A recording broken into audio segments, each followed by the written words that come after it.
pembatasan sosial misalnya, kemudian ada jaga jarak dan lain sebagainya, kemudian dilarang aktivitas di luar. Ini menjadi sebuah anjuran yang percuma. Nah, dalam konteks komunikasi, seharusnya komunikasi itu memberikan literasi kepada masyarakat, memberikan pemahaman kepada masyarakat. Akan tetapi komunikasi ini tidak akan berjalan efektif jika apa yang dibicarakan dengan realisasi di lapangan itu tidak sesuai. Misalnya di saat pemerintah juga melarang masyarakat untuk keluar rumah, tapi di sisi lain ada tenaga kerja asing yang bisa masuk ke daerah ataupun ke negara kita. Ini juga berimplikasi kepada kepatuhan masyarakat. Masyarakat melihat ya kita diminta duduk di rumah, sedangkan orang lain bisa masuk ke daerah kita. Nah, ini menjadi sebuah hal yang ambigu sehingga masyarakat menjadi apatis terhadap kebijakan-kebijakan yang dikeluarkan oleh pemerintah. Kemudian kita juga melihat di sini bahwasanya itu pemerintah belum melibatkan seluruh stakeholder untuk memberikan edukasi kepada masyarakat. Nah, misalnya ya, ini ada pandangan-pandangan dari media yang masih berlainan pemahaman ataupun dari sisi pemberitaan. Jadi ini menjadi sebuah kendala juga ya, karena pemerintah tidak bisa bekerja sendiri. Tapi harus melibatkan seluruh komponen masyarakat, baik pihak pemerintah maupun pihak swasta untuk bekerja sama. Kemudian juga koordinasi pemerintah dengan pemerintah daerah juga masih sangat kurang. Kemudian koordinasi pemerintah daerah dengan pemerintah kabupaten kota ini juga menjadi sebuah permasalahan ya, sehingga koordinasi ini tidak terjadi secara efektif. Di saat ini tidak terjadi secara efektif, maka upaya-upaya untuk menangani COVID ini menjadi semakin sulit untuk diterapkan. Nah, ini pemerintah harus memperbaiki pola komunikasi ini. Jadi komunikasi yang terintegrasi ini harus betul-betul dapat dilaksanakan secara baik. Jadi kemudian pemerintah juga harus melakukan pendekatan secara persuasif. Saya juga berpikir bahwa memanfaatkan kearifan lokal itu juga menjadi sebuah upaya yang dapat dilakukan oleh pemerintah ya, untuk mengajak masyarakat untuk patuh terhadap anjuran-anjuran yang diberikan oleh pemerintah, melibatkan pemangku adat, pemangku agama ya, tokoh masyarakat. Ini semuanya harus dilibatkan. Jadi tidak bisa sentral dari pusat ke daerah mengeluarkan instruksi kemudian tidak dilibatkan pihak-pihak yang lain untuk melakukan komunikasi secara efektif. Nah, jadi ini hal yang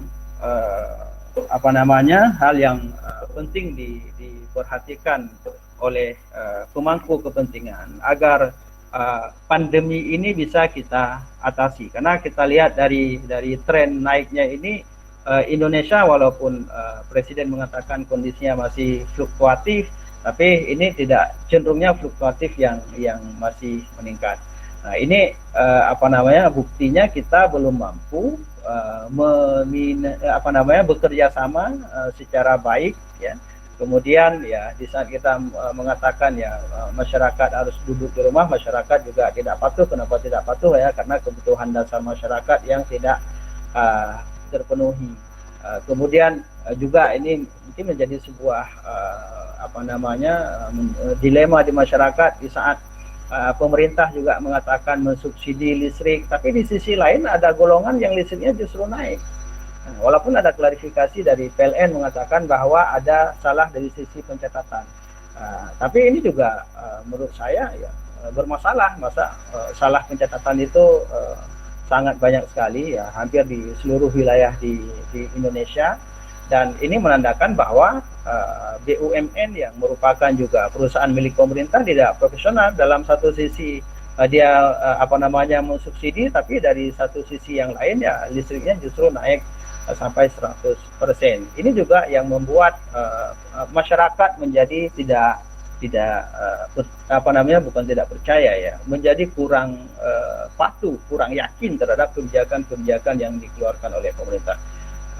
Mungkin sebagai pengantar ya dari saya hanya sekian ya, kita bisa melakukan proses proses diskusi ya, karena itu jauh lebih menarik, karena saya yakin di daerah Bapak Ibu semuanya yang sudah berpartisipasi di sini punya permasalahan-permasalahan yang beragam. Di Aceh punya masalah yang lain, kemudian di Lampung punya masalah, di Jakarta punya masalah, di Balikpapan juga punya masalah, hampir di seluruh wilayah Indonesia punya masalah yang beraneka ragam, dan kita bisa berdiskusi di di ruang ini. Semoga melahirkan sebuah pemikiran-pemikiran pada akhirnya pandemi ini bisa kita atasi dengan baik dengan melibatkan seluruh stakeholder yang ada. Saya akhiri, billahi taufiq wal hidayah. Assalamualaikum warahmatullahi wabarakatuh. Wabarakatuh. Nah, baik, itu dia tadi penjelasan dari Bapak Eka Januar bahwa pemerintah harus memiliki persiapan dan planning yang baik ya Pak terhadap penanganan COVID-19 ini. Itu ya Pak ya? Iya. Dan juga pasca corona ini banyak kita lihat munculnya kebanyakan orang-orang miskin baru ya Pak, bukan orang kaya baru tapi orang miskin yang baru. Orang miskin baru. Orang miskin baru. Jadi baik, itu dia tadi. Untuk pertanyaan kita membuka 2 sesi pertanyaan. Nah, kepada penanya kami harapkan untuk mengisi nama dan asal instansi serta pertanyaan itu ditujukan kepada siapa gitu di kolom komentar di samping. Terima kasih.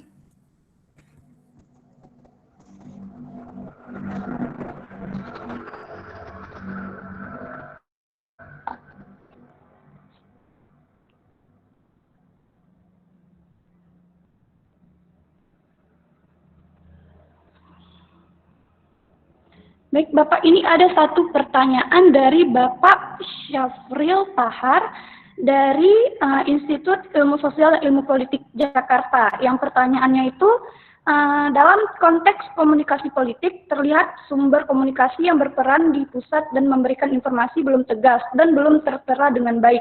Terlihat banyak kepala daerah belum terkoordinasi dengan baik. Nah, bagaimana pendapat narasumber terhadap pertanyaan di atas? Silakan Bapak, kira-kira siapa yang ingin menjawab? Apakah Bapak Muhammad Fazil atau Bapak Eka?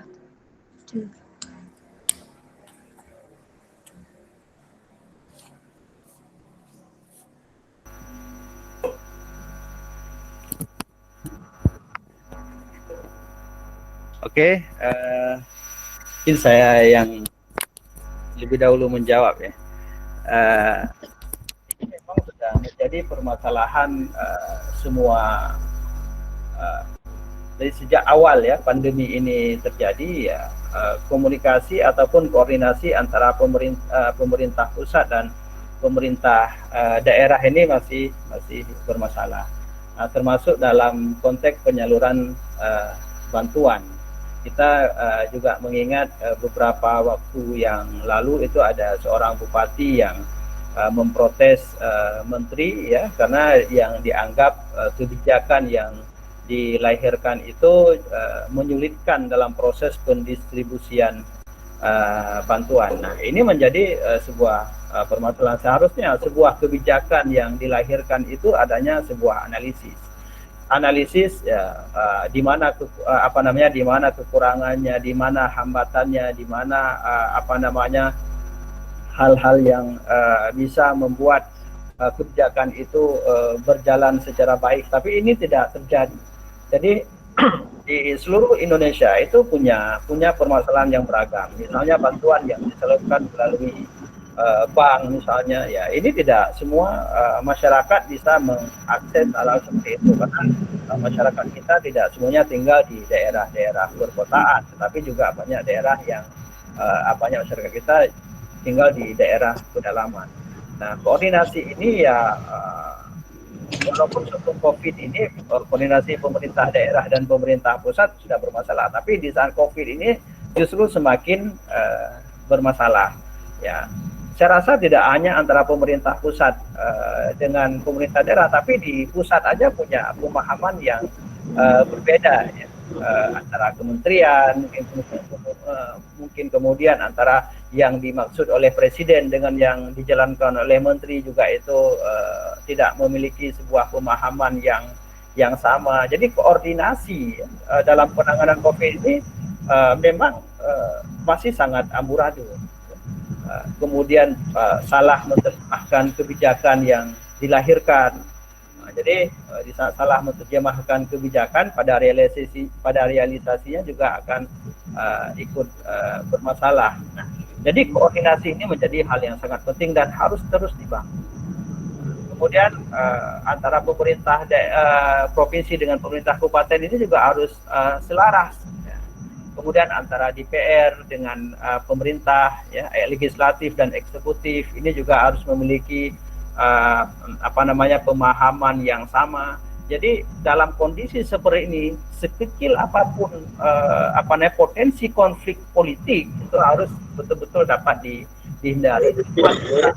Motivasi seluruh komponen masyarakat dan pemerintah itu harus sama, ya, harus sama, yaitu untuk untuk mencegah ataupun untuk menanggulangi COVID ini dan meminimalisir berbagai macam kepentingan politik, ya, karena kita bisa melihat tadi ada orang yang memanfaatkan kepentingan politik di tengah pandemi ini, ada juga orang yang ingin mendapatkan keuntungan di tengah pandemi ini. Nah, jadi bantuan-bantuan sosial yang diberikan itu juga belum tentu bebas daripada praktik-praktik penyelewengan, korupsi, lain sebagainya. Ini harus betul-betul diminimalisir.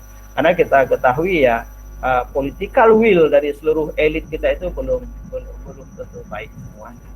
Ya, jadi masih banyak orang yang ingin mencari keuntungan, ya, dari sisi kelemahan-kelemahan yang ada. Nah, saya sepakat, ya, memang, ya, koordinasi hari ini masih sangat buruk dan sudah semestinya pemerintah harus memperbaiki ini, ya, karena di kita ini korupsi ini juga masih menjadi momok yang sangat menakutkan, ya. Pada akhirnya, ya, bantuan-bantuan yang diberikan juga tidak sampai kepada masyarakat yang membutuhkan, ada kalanya sampai tapi tidak tepat sasaran.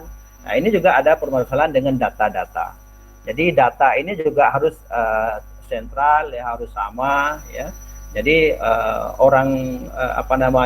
jangan sampai, ya, orang yang layak mendapatkan bantuan tidak mendapatkan bantuan, ya, karena datanya yang bermasalah, ya. Saya rasa demikian.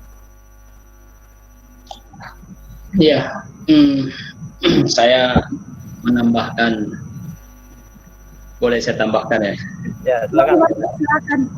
Ya, memang kendala utamanya adalah koordinasi. Maka perbaikan yang diajukan, penguatan kembali, ketika kita punya kekuatan, pemerintah ini punya birokrasi dari pusat sampai ke bawah, dan ini dimanfaatkan sebaik mungkin dengan proses-proses aliran komunikasinya yang bagus, yang kemudian mencegah hambatan-hambatan atau meminimalisasi hambatan-hambatannya, sehingga apa yang jadi instruksi pusat itu kemudian menjadi instruksi di daerah. Itu yang ini tidak terjadi. Namun ada satu lagi yang saya lihat dalam konteks instruksi ini. Mungkin berbeda daerah beda juga persoalan yang dihadapi. Kita lihat di Aceh misalnya, ada instruksi tentang jaga jarak, social distance antara ketika sholat di masjid misalnya. Nah, itu berbeda lagi dengan kontekstual di Aceh. Di Aceh itu tidak ada jarak. Kenapa? Karena organisasi keagamaan itu sendiri kemudian tidak mengakomodir dengan konteks-konteks tertentu proses-proses jaga jarak dan proses berjamaah. Ini juga harus menjadi sebuah dilematis instruksional ketika tidak punya data-data yang akurat. Sebenarnya pemerintah harus punya data kenapa jaga jarak itu dijalankan bukan hanya untuk masyarakat saja, tapi kemudian ormas harus mendukung, kemudian koordinasi dengan organisasi keagamaan juga harus mendukung.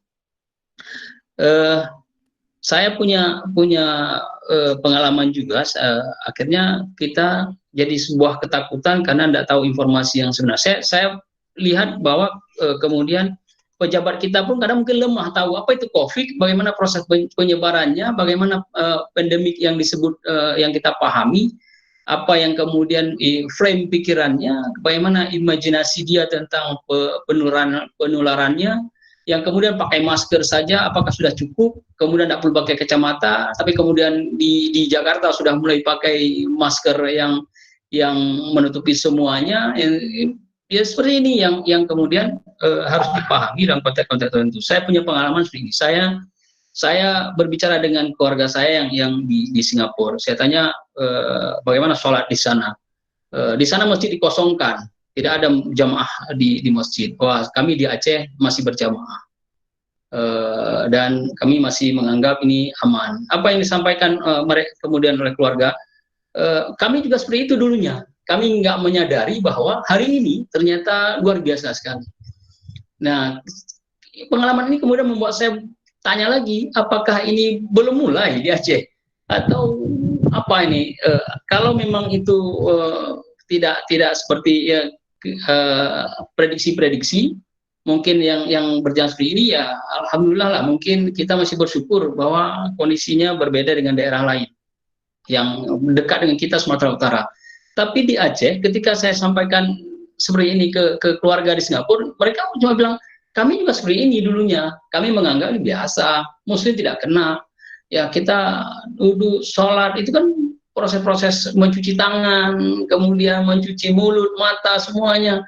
Tapi akhirnya kami mendapati proses pandemik ini yang sangat luar biasa. Kami dapatin Muslim juga kena. Beberapa keluarga kita yang ada di Singapura itu berdampak sangat luar biasa. Sehingga pemerintah sana mengambil kebijakan yang sangat luar biasa, yang kemudian memberi aturan-aturan instruktif yang sangat ketat.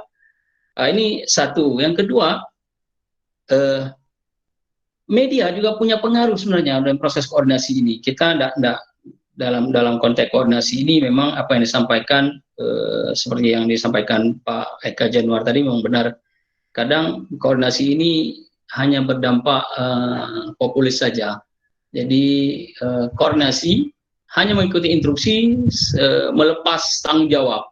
Tapi kemudian kontekstual yang ada, data-data yang kita bisa berikan itu tidak ada. Misalnya jamaah sholat atau buka puasa bersama. Nah kemudian bagi pemerintah pelarangan, ini dilarang, tidak ada buka puasa bersama karena tidak ada proses yang menjamin bahwa akan ada penyebaran virus. Tapi apa yang kita lihat, kemudian masyarakat bilang seperti ini, kami menjaga jarak, orang buka puasanya 1,5 meter, bahkan 2 meter satu orang jaraknya. Nah ini persoalan berbeda kan, bagaimana pemerintah kemudian menanggapi hal-hal seperti ini yang kemudian apa bahayanya, bagaimana proses penularannya. Nah, ini yang kemudian menjadi problem-problem baru kalau pemerintah tidak membuat satu komitmen. Saya pikir ini satu keuntungan sebenarnya. Pemerintah punya koordinasi, birokrasi kita ini punya koordinat yang baik antara pusat dengan daerah, tapi meminimalkan miss atau noise dari instruksi ataupun penjelasan yang harus dihadirkan. Bukan hanya menakuti, tapi kemudian memberi solusi-solusi terbaik bahwa kita akan menuju seperti apa dan apa kemudian data-data yang kita dapatkan, seperti mungkin penurunan angka kematian, peningkatan penyembuhan itu seperti apa, yang kemudian evaluasi data itu memberi kita pemahaman yang baik, yang kemudian kita harus seperti apa, atau kita diberi solusi-solusi kalau kondisi seperti ini. Kami di Aceh misalnya yang sedikit bandel nih dengan proses social distance, masker, cuci tangan oke lah, cuci tangan sudah biasa. Harus ada solusi bagaimana proses menjadi pertahanan kita. Kalau ini memang kita nggak sadari, ke depan ada muncul gelombang berikutnya. Nah, gelombang berikutnya yang kita bahayakan. Misalnya data orang pulang, data dari mana. Nah, ini yang kemudian kita tutup perbatasan antara Sumatera Utara dengan Aceh, misalnya nih. Tapi kan nggak mungkin menutupi seluruh bayangan kita, tutup pintu pagar dan kemudian ikat kuat-kuat, nggak mungkin. Tutup pintu itu, tutup pintu seperti air dengan minyak. Memang dibatas, ada pembatasnya, tapi mereka nggak batasi. Air kita tahan dengan minyak, minyak campur juga dengan air campur juga dengan minyak. Nah, ini juga persoalan-persoalan yang harus disikapi. Banyak pintu, banyak jalan menuju Aceh, kata orang Medan. Oke, mungkin ini yang pandangan-pandangan lainnya yang kita lihat dari perspektif kontekstual kita. Mungkin data-data yang baik kemudian menjadi sharing kita. Terima kasih. Oke, terima kasih kepada Bapak Muhammad Fazil. Bagaimana Bapak Syafril Tahar, apa bisa diterima dengan penjelasan kedua pemateri kita tadi?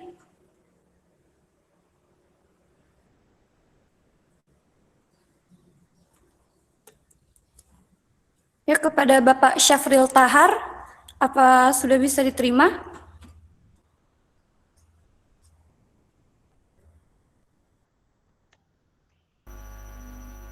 Mungkin yang lain. Oh ya, mungkin kita anggap saja sudah bisa diterima ya Pak. Karena jawabannya juga sangat-sangat bagus dari kedua pemateri handal kita. Untuk berikutnya kita membuka satu lagi sesi pertanyaan. Mungkin ada dari peserta kita yang ingin menanyakan, bisa langsung ditanyakan saja, diaktifkan saja mikrofonnya dan bisa langsung ditanyakan. Nah, Assalamualaikum. Waalaikumsalam Ibu. Ya, ini diskusinya menarik sekali karena memang banyak hal yang kita lihat baik secara ilmu atau dipahami awam, karena memang ada kebijakan-kebijakan yang overlapping, terus ada kebijakan panik, udah keluar dari satu kementerian keluar lagi di kementerian yang lain, juga ini membuat overlapping. Sebenarnya posisi mana yang harus kita ikuti? Kalau tadi memang Pak Eka Januar menyebutkan bahwa ada di daerah-daerah yang maksimal PSBB-nya dijalankan, maka itu potensi untuk menurunkan angka COVID ini menjadi lebih besar. Tapi ketika di daerah yang memang PSBB-nya itu tidak jalan, kalau tadi mungkin Pak Fazil menyampaikan bahwa masyarakatnya bandel, kalau saya melihat bahwa kalau di sini saya mau pandangan dari kedua pemateri, bagaimana kondisinya kita bisa menerapkan hal-hal secara local wisdom. Maksudnya begini, ketika bicara orang Aceh bandel, mohon maaf, mungkin tanda kutipnya bisa jadi pemahaman, bisa jadi orang Aceh itu ketika di sampingnya sudah terjadi ada korban baru merasa ini bahaya. Karena memang ada tipikal kita sendiri mungkin penasarannya atau rasa ingin tahunya lebih tinggi. Jadi ketika misalnya dibilang jangan ke situ ada bahaya, kita malah pengen ke situ untuk melihat apakah benar itu bahaya atau tidak. Jadi kalau saya melihat sebenarnya banyak kebijakan juga yang diterapkan pemerintah. Ya kan pemerintah ini juga punya orang-orangnya untuk mengkaji sejauh mana kebijakan itu efektif atau tidak. Balik lagi kan, sebenarnya kondisi bencana ini bencananya bencana untuk semua, bukan bencana untuk pemerintah saja gitu. Tapi ketika bicara proses pengurangan angkanya kan semua pihak, semua lini itu harus terlibat. Kalau tadi Pak Fazil sampaikan, saya setuju kali dengan adanya pihak media. Jangan sampai juga media menjadi bad news, good news, supaya banyak pembaca, tapi beritanya itu berita menakutkan. Ketika takut, imun tubuhnya berkurang, maka itu proses pemaparannya bisa menjadi lebih cepat. Jadi saya minta pandangan kedua pemateri bagaimana konsep khusus untuk Aceh, bagaimana penerapan untuk mengurangi itu secara lokal wisdom. Karena misalnya ketika orang Aceh rasanya kalau misalnya ulama baru didengar, tapi kalau misalnya di desa pun imunsi atau sebagainya itu yang mungkin perlu ditingkatkan. Dan bisa jadi juga ini bisa diterapkan secara kedaerahan masing-masing. Mungkin itu untuk menambah wawasan kita semua. Terima kasih.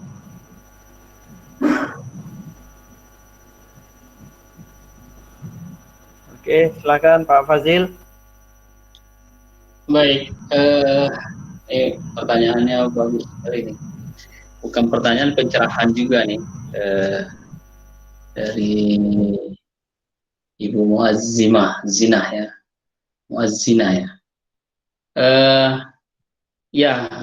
Kalau kita balik, saya menyampaikan bandel ini dalam konteks tanda petik, ini bukan bandel yang seperti apa, misalnya gini, karena proses sosialisasinya mungkin tidak masuk ke pikirannya, jadi akhirnya dia mengabaikannya lah gitu.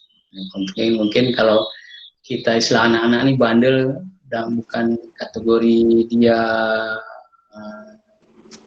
melanggar, tapi kategori bandel anak-anak ini karena dia tidak begitu paham dan akhirnya mengabaikan apa yang dijalani. Saya lihat bagus kalau perspektif local wisdom juga dijalankan. Beberapa daerah di Jawa itu malahan local wisdom sudah dijalankan dari proses-proses budaya mereka. Kita nih punya budaya paternalistik, bahwa kemudian terlepas dari kebebasan sekarang, bahkan kita bebas boleh mengakses apapun dan tidak ada batasan-batasan dunia, less border dalam dunia media online sekarang, atau apapun sebutannya, tapi bahkan kampus sudah merdeka. Tapi satu sisi budaya kita adalah budaya masih kuat dengan budaya-budaya mengikut panutan-panutan. Jadi local wisdom memang penting jadi bagian dari proses sosialisasi ini. Misalnya saya contoh nih, di Luxmau itu ada kejadian satu meninggal di Aceh, itu korbannya di Luxmau ini. Namanya Pak Agus Ares almarhum, itu kawan saya tuh, kawan saya. Dan kenal beliau, cuman nggak terpapar.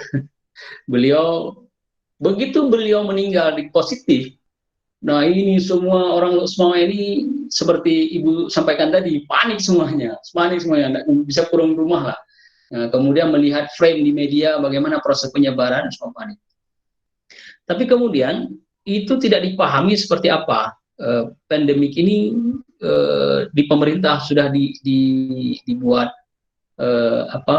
semacam soft dia, dengan kebijakan tertentu, slogan-slogan tertentu. Jadi corona ini bukan jadi momok yang mematikan. Kalau kita lihat jumlah kematian itu, mungkin kalau yang banyak mati itu perokok daripada yang kena virus corona. Jadi tapi kemudian ini menjadikan proses penting juga menjadi berbahaya, yang kemudian menggunakan local wisdom seperti kita di Aceh, ulama misalnya, Tengku misalnya, itu jadi menarik juga menjadi opinion leader. Walaupun sekarang kalau kita lihat proses pandemik ini, two-step flow model yang kita lihat ini tidak berjalan lagi. Ini sudah multi-step flow model, sudah saling keterkaitan satu sama lain.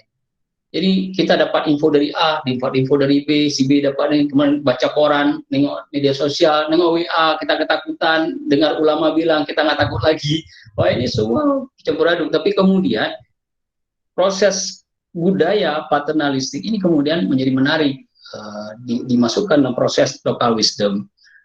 Saya setuju aja, dan sangat setuju ketika pemahaman-pemahaman ini juga diberikan kepada proses dai-dai, penceramah yang kemudian bisa memberi pemahaman lebih rinci tentang apa ini virus corona, apa ini COVID-19, apa ini, bagaimana proses-proses penularannya, bagaimana proses penularan ini dengan data-data yang akurat, supaya jangan memberi ketakutan, tapi menyuburkan ke masyarakat dengan proses-proses bahwa COVID-19 ini bagian dari virus yang kemudian sama dengan virus yang lain, yang kemudian apabila kita mengikuti kaedah-kaedah, aturan-aturan untuk pencegahannya, maka insya Allah akan bisa terlindungi lah dengan proses-proses ini. Beri pendidikan kalau istilahnya apa, ada teori pembelajaran sosial. Nah, jadi ini memakai juga jasa opinion leader. Jadi kita anggap opinion leader juga masih punya peran di kondisi kemerdekaan media sekarang. Ya, kita bisa memanfaatkan dalam konteks apalagi bulan Ramadan ini boleh dijalankan. Tapi yang isi Ramadan aja bicara tentang puasa, bukan bicara tentang pandemi, bukan bicara virus, bicara tentang penanganan. Nah, ini mungkin bagus juga. Jadi local wisdom menjadi hal yang menarik, menjadi kajian terbaru, menjadi pembelajaran terbaru. Mungkin perlu waktu, tapi minimal kita sudah menjalankan, dan kemudian proses pasti waktu yang berjalan itu memberi pemahaman baru pada masyarakat tentang pandemik ini. Kita terutama di Aceh ini, yang saya tanda petik bandel itu dibuang aja.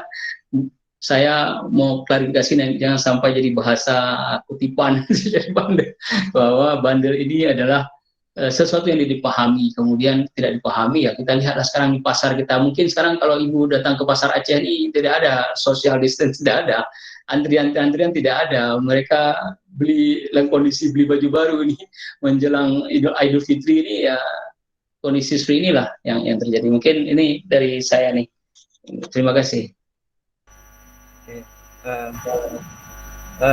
Sedikit saya tambahkan. Saya teringat di saat awal-awal ada anjuran untuk kerja di rumah, sholat di rumah, dan ini menimbulkan gejolak di masyarakat. Kenapa menimbulkan gejolak di masyarakat? Karena ada tokoh-tokoh agama yang menganggap ini adalah kebijakan yang salah. Artinya apa? Apakah tokoh-tokoh ini salah? Menurut saya juga tidak salah dengan pandangan tersebut. Akan tetapi ini ada hal yang miss.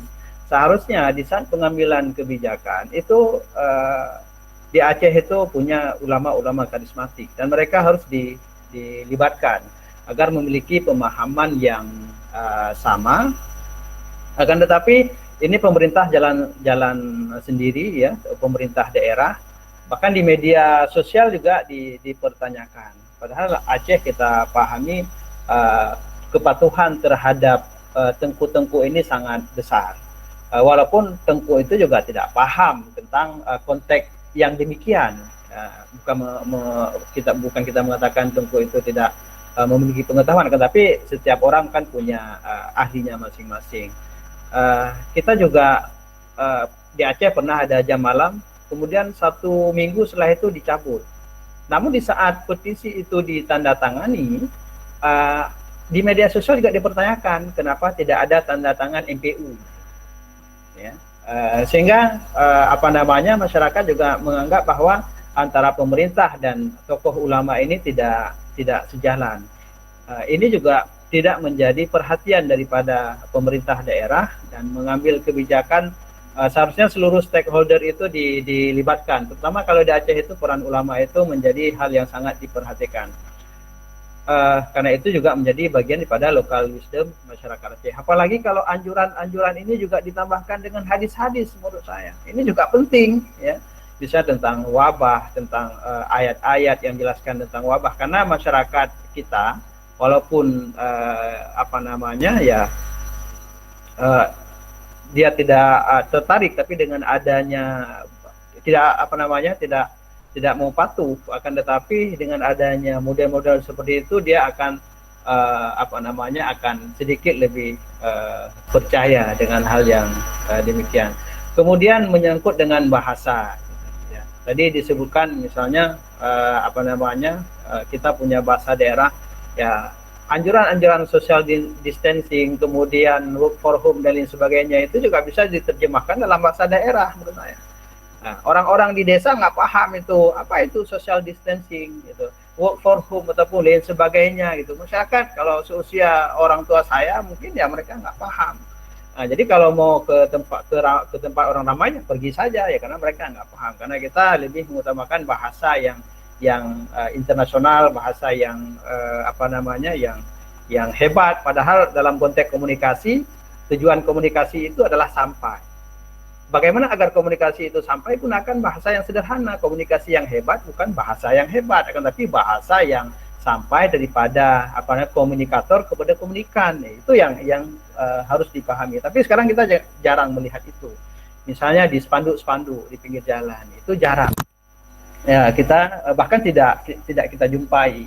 Ya, karena kalau macam kata Pak Fazil tadi, ya pemahaman kita ketertarikan kita dengan budaya daerah itu sangat besar, ya. Kemudian termasuk dengan bahasa, ya, di Pulau Jawa misalnya, di mana yang selama ini sedang booming, ya, lagu Jawa yang dinyanyikan oleh Deddy Kempot ini juga memberikan pengaruh yang sangat luar biasa. Ya, kemudian ada dagelan-dagelan Jawa di sana yang mengedukasi tentang dilarang berdekatan ataupun sebagainya. Kenapa dalam bahasa daerah yang lain juga tidak dikembangkan hal yang seperti itu? Nah, jadi kearifan lokal itu ataupun local wisdom ini sangat penting untuk dilakukan pendekatan. Karena kita pahami bahwa tidak semua masyarakat kita itu berpendidikan tinggi. Ya, kalau kita melihat data, malah masyarakat Indonesia itu tamat SD tidak tamat SMP karena usia pendidikannya 8,5 tahun. Ya, artinya ini pemahaman masyarakat kita juga masih rendah. Kalau kita mengatakan mereka tidak patuh 100%, ini bukan kesalahan mereka 100%, akan tetapi karena tidak sampainya informasi yang ingin disampaikan oleh pemerintah. Ya, nah, jadi mungkin mulai saat ini harus lebih digalakkan. Semua daerah itu memiliki pendekatan-pendekatan yang sama. Kalau di Bali mungkin mereka lebih sangat ketua adat, mereka lebih patuh kepada ketua adat. Papua mungkin lebih patuh kepada ketua adat dibandingkan dengan kepada pemerintah. Jadi pendekatan kepada mereka itu perlu dimasukkan. Ya, pendekatan dengan ulama di Aceh itu penting, dengan tokoh-tokoh Dayak itu penting. Ya, sosialisasi budaya ada nggak disampaikan? Gitu. Ajak seluruh komponen ini untuk duduk bersama. Ya, jadi pemerintah juga nggak boleh ego, ya. Nah, dia punya kebijakan, ya, lalu menyampaikan kebijakan itu tanpa melakukan pendekatan-pendekatan dengan tokoh-tokoh yang menjadi panutan di masyarakat. Ya, mungkin begitu pendapat saya. Baik, terima kasih kepada Bapak Fazil dan juga Bapak Eka yang menjawab pertanyaan dari Ibu Fazil.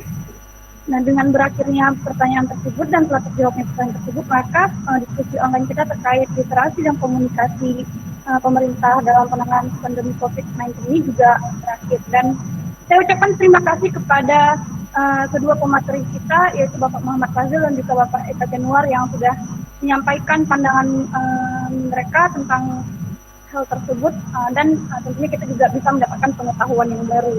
Dan juga terima kasih kepada kedua penanya kita yang telah menanyakan terkait hal tersebut juga, sehingga kita juga bisa mendapatkan hal-hal baru yang bisa menjadi pengetahuan kita juga.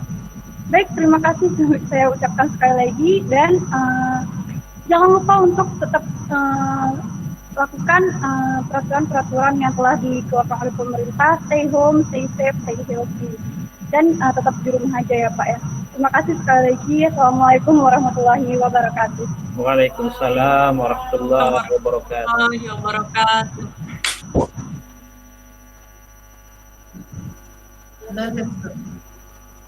Dah kan? Habis kedua diskusinya. Mas.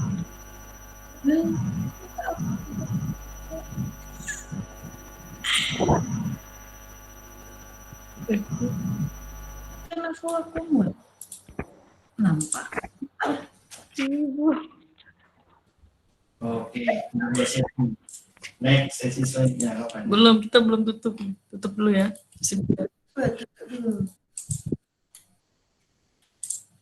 Mirja kan Pak, kemarin kan saya telepon.